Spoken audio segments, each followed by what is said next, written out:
In this particular chapter, till now we have discussed what are various types of risk and how risks are being calculated. In previous video, we have discussed about the calculation of variance and standard deviation. Variance जैसा हमने discuss किया था,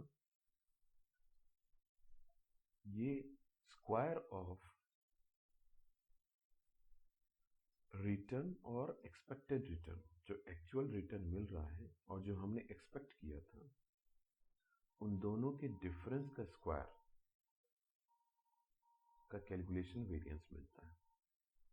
और इसी variance का अगर हम square root ले लें तो स्टैंडर्ड डेविएशन मिलता है with respect to number of returns, और जिसको सैंपल बोलते हैं n स्मॉल n -1। तो इसके थ्रू हमें वेरिएंस और स्टैंडर्ड डेविएशन मिला। So these are two methods of calculation of risk. Similarly, there are many more methods. Few of them we will discuss today also. One is, which is most widely used in finance, in investment, in returns and risk. One of the most widely used is beta. तो beta क्या है? Beta एक investment का या risk का calculation है। Beta ये बताता है कि एक बेंचमार्क के कंपैरिजन में मेरे इन्वेस्टमेंट ने क्या रिटर्न दिया, या मेरा इन्वेस्टमेंट कितना रिस्क कैरी करता है एक बेंचमार्क के कंपैरिजन में। ये बेंचमार्क का क्या मतलब है? कोई भी एक मार्केट इंडेक्स जैसे सेंसेक्स 30, निफ्टी 50, S&P 500, ये मार्केट इंडेक्स होते हैं। मार्केट इंडेक्स का मतलब ये है जिसमें जो बड़ी बड़ी कंपनियों का कंपोजिशन है और वो जिस तरीके से परफॉर्म करती है, बाकी सारी कंपनियां भी उसी तरीके से परफॉर्म करेगी। वो एक बेंचमार्क बन गया, वो एक इंडेक्स बन गया। तो बीटा जो है हमारे इन्वेस्टमेंट का कंपैरिजन बेंचमार्क से करता है। हमारे इन्वेस्टमेंट का कंपैरिजन मार्केट के इंडेक्स के साथ करता है। और समझते हैं क्या बोलना चाहता हूं मैं? Beta is a historical measure of volatility. Volatility का मतलब है वेरिएशन, चेंजेस। तो ये हिस्टोरिकल चेंजेस को मेजर करता है, जो हो चुका है उस चेंजेस को मेजर करता है, जिसके बेसिस पे हम फ्यूचर में इन्वेस्ट करते हैं। So beta measures how an asset, asset क्या हो सकता है? एक स्टॉक हो सकता है, स्टॉक मतलब शेयर हो सकता है, ETF हो सकता है, इक्विटी ट्रेडेड फंड हो सकता है, म्यूचुअल फंड हो सकता है, या कोई पोर्टफोलियो हो सकता है। तो बीटा क्या मेजर करता है कि कोई एक investment, how an investment moves versus a benchmark. एक बेंचमार्क एक कंपैरिजन में कैसे मूव कर रहा है? बेंचमार्क एक इंडेक्स हो सकता है। इंडेक्स का मतलब है जैसे सेंसेक्स 30 हो गया या निफ्टी 50 हो गया, ये एक बेंचमार्क हो गया। निफ्टी 50 मतलब निफ्टी के अंदर जो 50 बड़ी कंपनियां हैं वो किस तरीके से परफॉर्म कर रही हैं, इसके कंपैरिजन में मेरा इन्वेस्टमेंट किस तरीके से परफॉर्म कर रहा है। ये जो सेंसिटिविटी है, ये जो वोलाटिलिटी है, ये जो वेरिएशन है, ये मुझे बीटा से पता चलता है। सिंपल है, बेंचमार्क के कंपैरिजन में अगर कोई इन्वेस्टमेंट रिस्की है तो ज्यादा रिटर्न देना चाहिए। अगर वो कोई इन्वेस्टमेंट कम रिस्की है बेंचमार्क के कंपैरिजन में, इंडेक्स के कंपैरिजन में, तो कम रिटर्न देना चाहिए। बीटा को कैलकुलेट कैसे करते हैं? Beta is calculated as variance divide by covariance. ये वेरिएंस हमने पीछे डिस्कस किया था, वेरिएंस। और कोवेरिएंस क्या होता है इसको समझ लेते हैं। देखिए, कोवेरिएंस, कोवेरिएंस को मतलब साथ साथ, किसका साथ साथ? जो जहां मैंने इन्वेस्ट किया है, जैसे शेयर मार्केट में अगर इन्वेस्ट किया है तो शेयर मार्केट का रिटर्न, शेयर का return with respect to market, share का return with respect to market. अब ये मार्केट क्या है? ये market is nothing but index. जो हम इंडेक्स की बात कर रहे हैं, जो हम बेंचमार्क की बात कर रहे हैं, वो मार्केट हो गया, इंडेक्स हो गया। और स्टॉक रिटर्न क्या है? जहां पे हमने इन्वेस्टमेंट किया है। तो इन दोनों के रिटर्न का कंपैरिजन। वेरिएंस क्या था? Variance is how the market moves relative to its mean. समझते हैं इन दोनों का मतलब। वेरिएंस हमने कैसे कैलकुलेट किया था? Actual return with respect to expected return. Actual x minus x bar किया था, actual return minus expected return, इसका स्क्वायर रूट लिया था, है ना। एक्चुअल और एक्सपेक्टेड का स्क्वायर रूट लिया था, डिवाइड बाय n-1, तो वो मुझे वेरिएंस मिला था। कोवेरिएंस क्या होगा? एक्सपेक्टेड रिटर्न की बजाय अगर मैं actual return of my investment को कंपेयर करूं विद इंडेक्स रिटर्न, मतलब actual return minus index return, उसका स्क्वायर डिवाइड बाय n-1 करूंगा तो कोवेरिएंस मिलेगा। समझिए, फिर समझिए। कोवेरिएंस साथ साथ, किसके साथ साथ?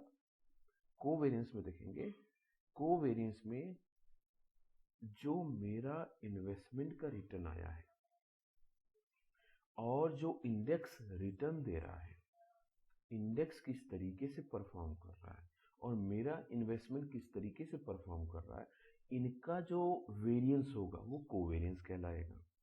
और वेरिएंस क्या है? मेरा इन्वेस्टमेंट का रिटर्न मेरे एक्सपेक्टेड रिटर्न के साथ कैसा परफॉर्म किया, वो वेरिएंस हो गया। बात है समझ? और इन दोनों का जब मैं रेशियो लूंगा वो मुझे बीटा बता देगा। क्लियर हुआ? अब समझ, मैं अगर बीटा निकालना चाहता हूं इंडेक्स का ही, तो बीटा अगर मैं इंडेक्स का निकालूंगा तो इंडेक्स का वेरिएंस और कोवेरिएंस बराबर आएगा। इसलिए बीटा फॉर इंडेक्स या बीटा फॉर मार्केट या beta for benchmark is always 1। फिर से समझिए, अगर मैं बीटा निकालना चाहता हूं किसका? इंडेक्स का, मार्केट का या बेंचमार्क का, तो उसकी वैल्यू 1 आएगी, क्योंकि उसका वेरिएंस और उसका कोवेरिएंस तो सेम ही रहेगा, उसकी वैल्यू 1 आएगी।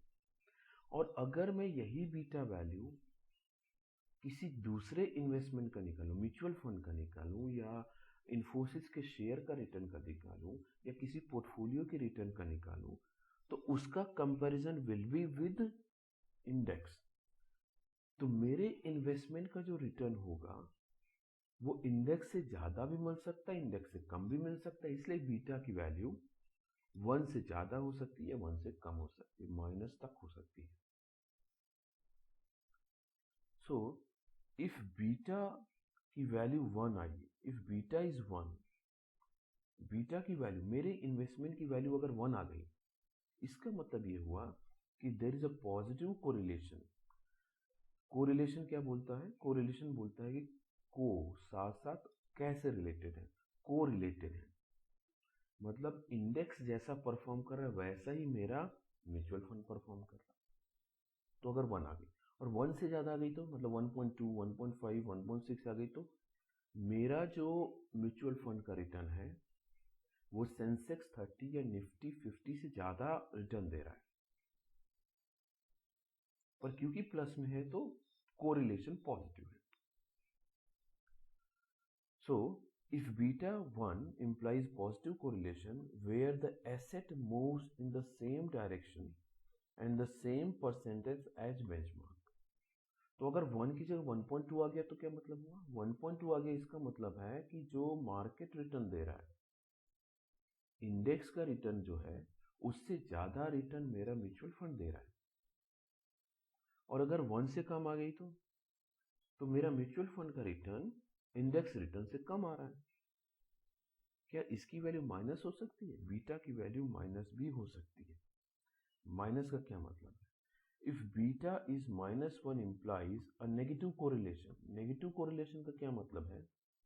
जब इंडेक्स अच्छा परफॉर्म करेगा, बेंचमार्क अच्छा परफॉर्म कर रहा है, तो मेरा जो इन्वेस्टमेंट वो नेगेटिव परफॉर्म कर रहा है, माइनस में दे रहा है। और जब इंडेक्स माइनस में है, जैसे इस समय जो लॉकडाउन सिचुएशन है, इस समय अगर हम इंडेक्स की बात करें, हिस्टोरिकल रिटर्न की बात करें, तो माइनस में आएगा। और अगर कोई ऐसा इन्वेस्टमेंट है जो इस लॉकडाउन सिचुएशन में भी अच्छा परफॉर्म कर रहा है, तो उसका कोरिलेशन माइनस में है, उसका बीटा वैल्यू माइनस में आएगा। So if a beta is -1 implies a negative correlation where the asset moves in opposite direction but equal in volatility to the benchmark.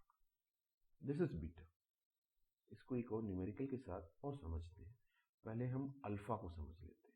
जिस तरीके से बीटा है जो कंपैरिजन करता है with respect to index, with respect to benchmark और मेरे investment का रिटर्न, अल्फा कंपेयर करता है एक्चुअल मेरे पोर्टफोलियो का या मेरे इन्वेस्टमेंट का actual return with respect to expected return.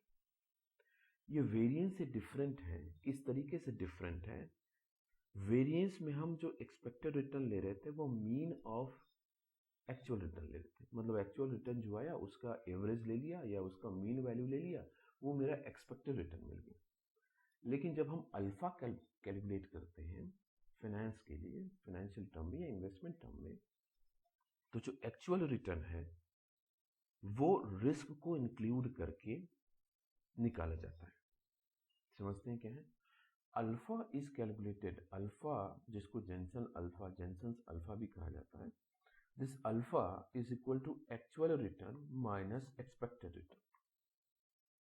Variance में भी ऐसे ही कर रहे थे, actual return minus expected return, फिर उसका स्क्वायर लेते थे, डिवाइड बाय -1, ऐसे ही कर रहे थे। लेकिन देखिए अल्फा में डिफरेंस क्या है? ये जो एक्सपेक्टेड रिटर्न है, this is not the average return, average of actual return. ये एक्सपेक्टेड रिटर्न नहीं है। एक्सपेक्टेड रिटर्न कैसे कैलकुलेट होगा? Expected rate of return is risk free rate plus beta times market risk premium. अब इसको थोड़ा समझना है। ये बहुत डिटेल में इसकी स्टडी होती है, बहुत डिटेल में इसका कैलकुलेशन होता है, बट आपको मैं बहुत ब्रीफ में इसको समझाऊंगा। ये एक्सपेक्टेड रिटर्न क्या होता है? देखिए हमारे इन्वेस्टमेंट में कुछ रिस्क फ्री इन्वेस्टमेंट होते हैं। रिस्क फ्री का मतलब ये होता है कि जहां पे आप इन्वेस्ट करिए और आपको गारंटी है कि उतना तो मिलेगा। और ये कौन गारंटी देगा? सबसे ज्यादा कॉन्फिडेंस किस में रहेगा? क्या किसी कंपनी के मालिक के ऊपर रहेगा कॉन्फिडेंस? नहीं। किसी प्रॉपर्टी में कॉन्फिडेंस रहेगा? नहीं। किसी म्यूचुअल फंड में कॉन्फिडेंस रहेगा? नहीं। ये जो रिस्क फ्री रेट होगा, ये एक ऐसा इन्वेस्टमेंट जहां कोई भी रिस्क ना हो, ये होता है गवर्नमेंट इन्वेस्टमेंट। गवर्नमेंट की सिक्योरिटीज में या गवर्नमेंट के बॉन्ड्स में अगर हम इन्वेस्टमेंट करते हैं तो रिस्क इज जीरो। फिर समझिए, एक कंपनी में अगर इन्वेस्ट करते, एक शेयर को अगर हम खरीदते हैं, तो वहां पे चांस है कि वो डूब जाए।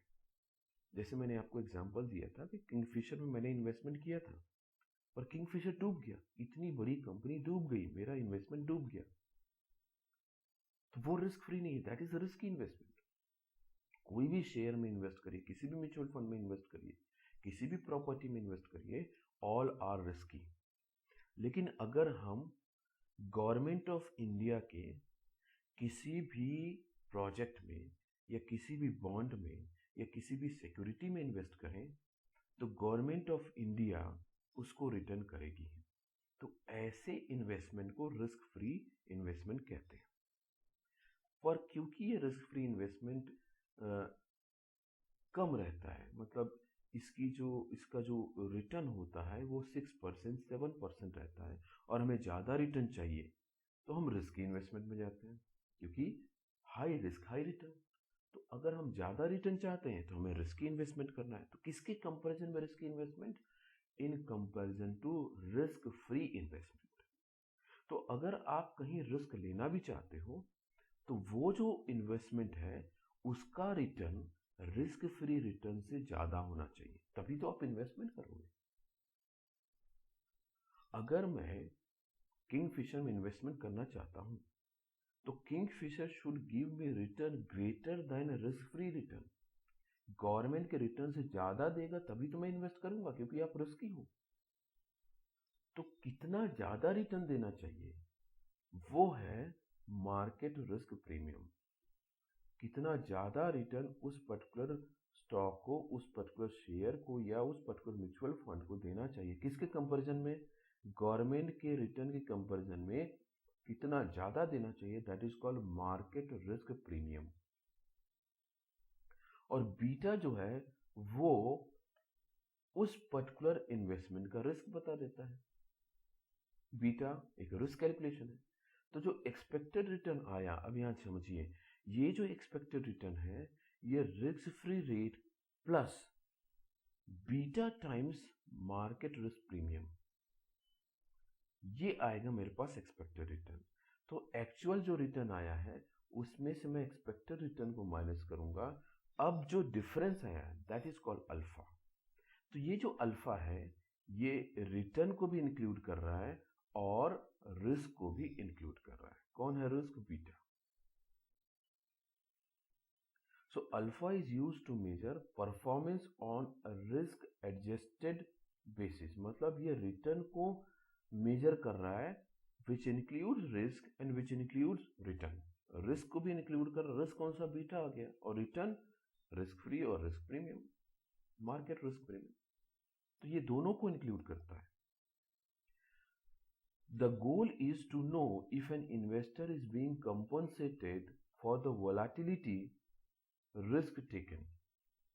क्या ऑब्जेक्टिव है? ऑब्जेक्टिव है कि जो इन्वेस्टर को रिटर्न मिलना चाहिए वो जो उस पर्टिकुलर इन्वेस्टमेंट की वोलेटिलिटी है, उस पर्टिकुलर इन्वेस्टमेंट का जो वेरिएशन है, उस पर्टिकुलर इन्वेस्टमेंट में जो चेंजेस हैं उसको इंक्लूड करें।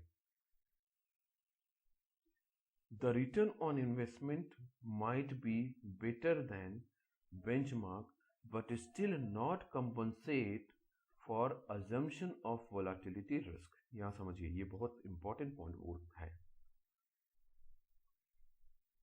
There can be certain investment जो रिस्क फ्री से ज्यादा दे रहे हैं, पर क्या वो उस रिस्क को इंक्लूड कर रहा है? क्या उसका कैलकुलेशन उस रिस्क के साथ किया गया है? That is what alpha does.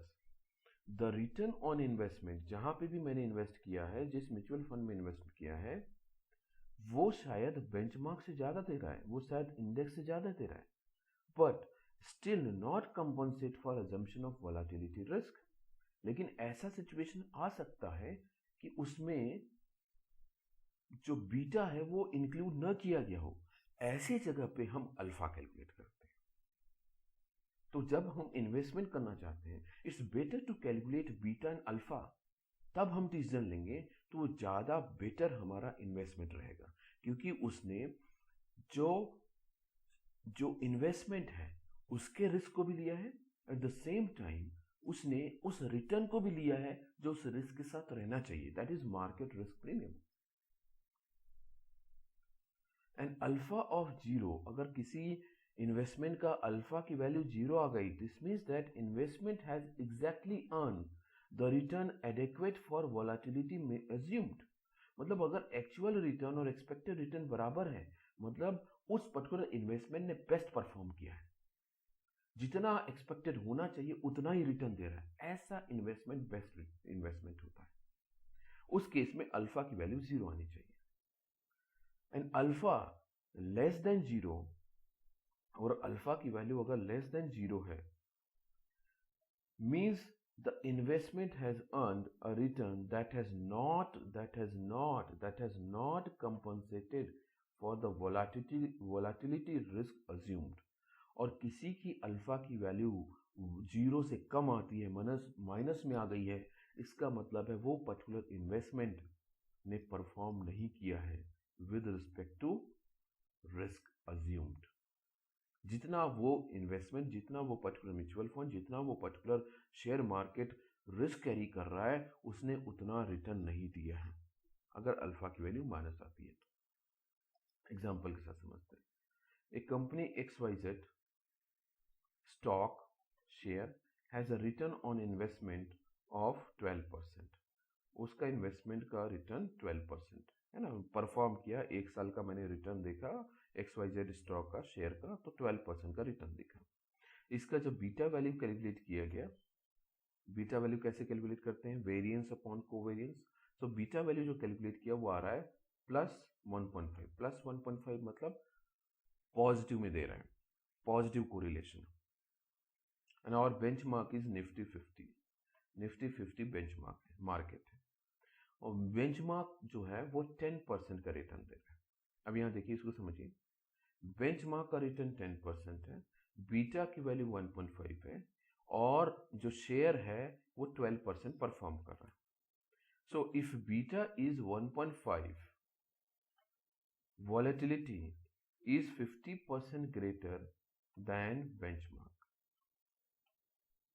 तो अगर बीटा की वैल्यू 1.5 है, इसका मतलब है कि मार्केट निफ्टी के कंपैरिजन में 50% ज्यादा रिस्की है। तो अगर 50% ज्यादा रिस्की है तो 50% ज्यादा रिटर्न देना चाहिए। तो अगर निफ्टी का रिटर्न 10% है तो शेयर का रिटर्न कितना आना चाहिए, 15% आना चाहिए, क्योंकि 50% ज्यादा रिस्की है ना, 1.5 है। तो therefore stock should have a return of 15%। क्योंकि बीटा की वैल्यू 1.5 है और निफ्टी 10% रिटर्न दे रहा है, तो स्टॉक को रिटर्न कितना देना चाहिए, 15%। 15% क्यों देना चाहिए, to compensate for additional risk taken by owing a higher volatility investment. क्योंकि हमने XYZ का शेयर खरीदा है जो रिस्की इन्वेस्टमेंट है, और वो 1.5 टाइम्स ज्यादा रिस्की है, तो उसे 15% रिटर्न देना चाहिए। ठीक है, पर दे कितना रहा है, 12%। The stock only had a return of 12%, so 3% lower return दे रहा है। So 3% rate of return is needed to compensate for additional risk. और ये अगर 12% दे रहा है तो ऐसे जगह पे हमें इन्वेस्टमेंट नहीं करना चाहिए, इवन दो ये निफ्टी से ज्यादा रिटर्न दे रहा है। हम तो खुश हो गए, अरे ये निफ्टी से भी ज्यादा दे रहा है, इंडेक्स से भी ज्यादा दे रहा है, but at the same time you compare it's risk, ये 1.5 टाइम ज्यादा रिस्क कैरी कर रहा है और रिटर्न केवल 12% दे रहा है। सो this is a risky investment. अब इसी का अगर हम अल्फा वैल्यू कैलकुलेट करें, which is actual return minus expected return. Expected return कितना होना चाहिए, 15%। एक्चुअल कितना दे रहा है, 12%। कितना आएगा, 12 माइनस 15 मतलब -3% का अल्फा वैल्यू आया है। माइनस मतलब इट इज नॉट परफॉर्मिंग।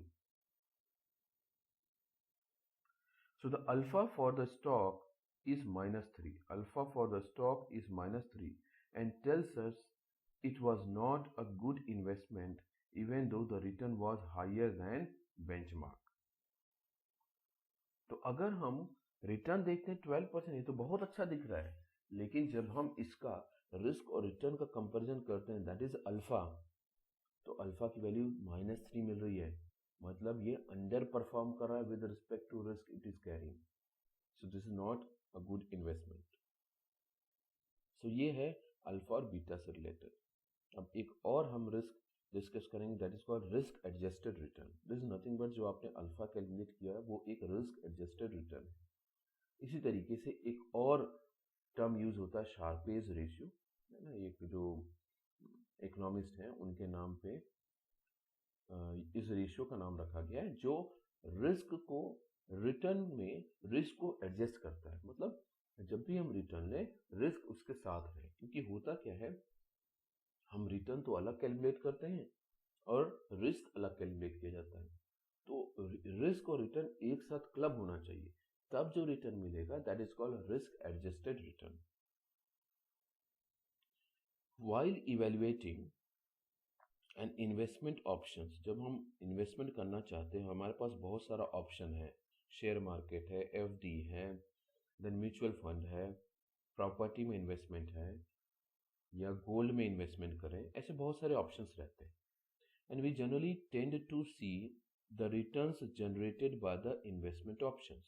और हम क्या करते हैं, ये देखते हैं कि पिछले 1 साल में, पिछले 2 साल में, पिछले 5 साल में उस पर्टिकुलर ऑप्शन ने कितना रिटर्न दिया, गोल्ड से कितना रिटर्न आया, या शेयर से एसबीआई के शेयर ने कितना रिटर्न दिया, या इन्फोसिस के शेयर ने कितना रिटर्न दिया, या इक्विटी म्यूचुअल फंड ने कितना रिटर्न दिया, बैलेंस फंड ने कितना रिटर्न दिया। ये केवल हम रिटर्न देख लेते हैं, है ना। तो हमें पता चलता है कि एक पर्टिकुलर फंड ने 15% दिया, एक पर्टिकुलर फंड ने 20% दिया, एक पर्टिकुलर फंड ने 30% दिया, और हम खुश हो जाते हैं कि अरे 30% वाला तो बहुत अच्छा है।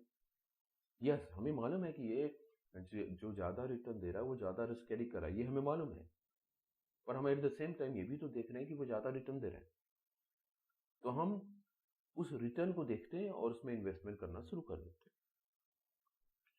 And the risk involve in investing as two separate things, और रिस्क कितना है उसको हम अलग देखते हैं, और रिटर्न कितना दे रहा है उसको अलग देखते हैं, इन दोनों को क्लब नहीं कर रहे। There is a way in which both returns and risk involved in a particular investment can be clubbed to arrive at a concept called risk adjusted return। तो हम ऐसा चाहते हैं कि जो रिटर्न दिखे उस रिटर्न में रिस्क भी रहे। हम तो केवल स्टेटमेंट बोल रहे हैं ना, high risk high return, but उस पर्टिकुलर रिटर्न में कितना रिस्क है ये इंक्लूड होके हमें मिले। मतलब 30% जो है इसमें रिस्क की वजह से कितना रिटर्न है, रिस्क कितना इन्वॉल्व है जिसकी वजह से रिटर्न मिलना चाहिए, या 5% रिस्क के लिए कितना रिटर्न आना चाहिए। सो दिस ऐसा कैलकुलेशन रिस्क एडजस्टेड रिटर्न कहलाता है। In arriving at the risk adjusted return, Sharpe ratio considers the returns generated by fund and a risk-free rate, that is government security treasury bill rates are considered as risk-free to arrive at the excess rate। तो Sharpe ratio क्या करता है, ये risk और return दोनों को club करके एक वैल्यू निकालता है, और उस वैल्यू के बेसिस पे हम डिसीजन लेते हैं। शार्पे रेशियो कैसे कैलकुलेट हो रहा है, risk premium minus risk free rate divide by sigma P. तो सिग्मा पी क्या है, ये रिस्क दिखाता है, स्टैंडर्ड डेविएशन है ये रिस्क दिखाता है, रिस्क प्रीमियम कितना एक्स्ट्रा मिलना चाहिए with respect to risk, with respect to market, और रिस्क फ्री रेट जो गवर्नमेंट का रिटर्न रहता है। जो गवर्नमेंट का रिस्क फ्री रिटर्न होता है वो रिस्क फ्री हो गया। रिस्क प्रीमियम होता है कि हम जहां पे इन्वेस्टमेंट कर रहे हैं वो बीटा के कंपैरिजन में कितना रिटर्न देगा, रिस्क के कंपैरिजन में कितना ज्यादा रिटर्न देना चाहिए, दैट इज रिस्क प्रीमियम। और सिग्मा पी जो है that is risk, that is standard deviation. तो ये जो कैलकुलेशन देगा this will give a Sharpe's ratio. अब इसको एक एग्जांपल के साथ समझते हैं। सपोज इफ द फंड और पोर्टफोलियो का रिटर्न 18% है, किसी एक फंड का या म्यूचुअल फंड का या किसी शेयर का या किसी पोर्टफोलियो का रिटर्न 18% है, and the risk free rate मतलब जो गवर्नमेंट का रिटर्न है वो 8% है, लेट्स टेक। तो एक्सेस रिटर्न कितना मिल रहा है, एक्सेस रिटर्न कितना मिल रहा है, risk premium minus risk free, excess return कितना मिल रहा है, the excess return generated by the fund is 10%। 10% excess दे रहा है, कैसे आ रहा है, 18 minus 8। The fund has generated 10% over and above the risk free rate, 10% ज्यादा रिटर्न दे रहा है और हम खुश हो गए, अरे वाह 10%। अब इसमें हम क्या करते हैं, which is nothing but risk premium, ये हमारा risk premium. The standard deviation is used to assess how much risk is involved in generating this excess returns।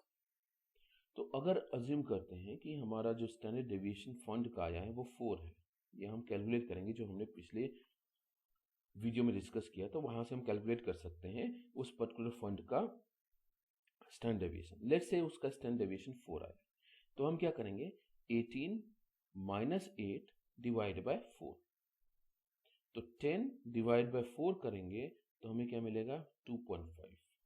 तो ये जो 2.5 है, दिस इज शार्पे रेशियो। और शार्पे रेशियो रिस्क और return दोनों को इंक्लूड कर रहा है एक ही फॉर्मूला में। नहीं तो हम रिटर्न अलग कैलकुलेट कर रहे थे, है ना, एनुअल रिटर्न, कंपाउंडेड रिटर्न, ऐसा अलग कैलकुलेट कर रहे थे, और रिस्क को अलग कैलकुलेट कर रहे थे, वेरिएंस को, वेरिएंस बीटा। पर शार्पे रेशियो क्या करता है, रिटर्न को भी ले रहा है, रिस्क को भी ले रहा है, और फिर इसकी वैल्यू कर रहा है। तो अगर हमारे पास बहुत सारे इन्वेस्टमेंट ऑप्शंस अवेलेबल हैं तो सभी का शार्पे रेशियो हम लोग निकाल लेंगे और देखेंगे जिसका शार्पे रेशियो ज्यादा है वो बेटर इन्वेस्टमेंट है।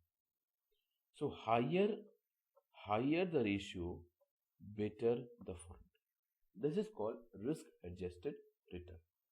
This is called risk adjusted return.